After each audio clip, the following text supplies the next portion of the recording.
j'ai écouté une conférence d'Éric Zemmour sur De Gaulle à Marseille, qui m'a ouvert les yeux, ou plutôt m'a confirmé dans ce que je pensais, à savoir que De Gaulle n'avait pas l'esprit d'empire.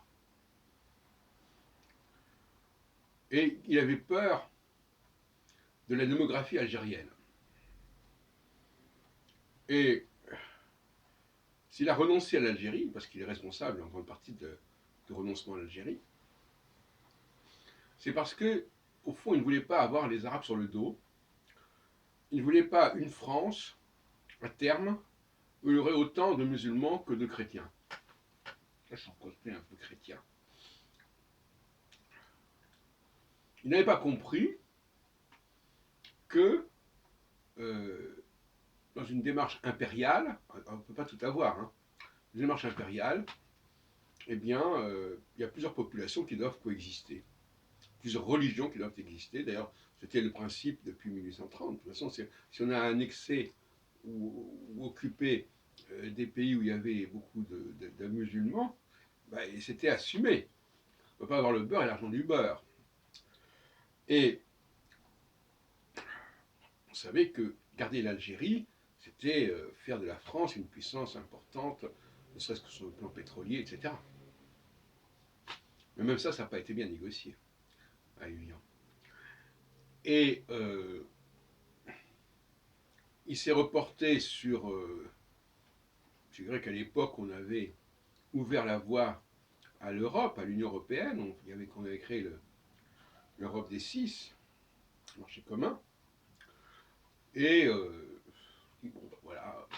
C'est vrai que probablement l'expédition de Suez, l'échec de l'expédition de Suez, si on veut, l'échec, voilà, les déconfitures liées au retrait après l'histoire du canal de Suez, sous la pression des Américains et des Russes, aurait une expédition qui était organisée par les Français, les Anglais et les Israéliens, cette expédition de Suez aurait conduit l'année suivante à accepter le traité de Rome, qui remettait quelque part sur le tapis la situation qui avait régné pendant la Seconde Guerre mondiale, bizarrement, avec la France, l'Italie et l'Allemagne, sous un seul et même pouvoir, si on peut dire.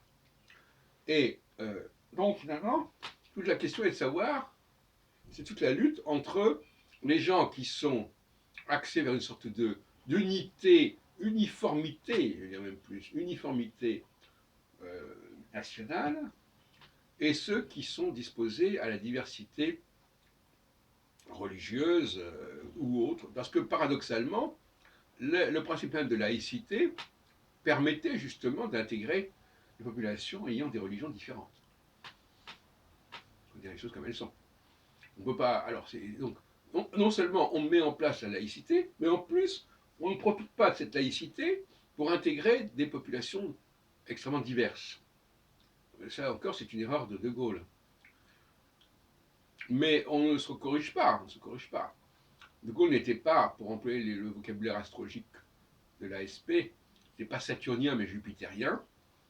Il n'avait pas la vision globale suffisante pour gérer correctement la question de l'Empire français. L'Empire français, ça a été sabordé par De Gaulle pour des raisons qui étaient tout simplement liées au fait que c'était un personnage finalement assez limité et qui n'avait pas compris tout l'apport de la laïcité française à l'Empire.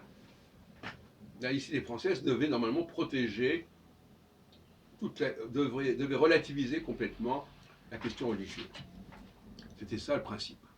Et il n'a pas su utiliser ce principe.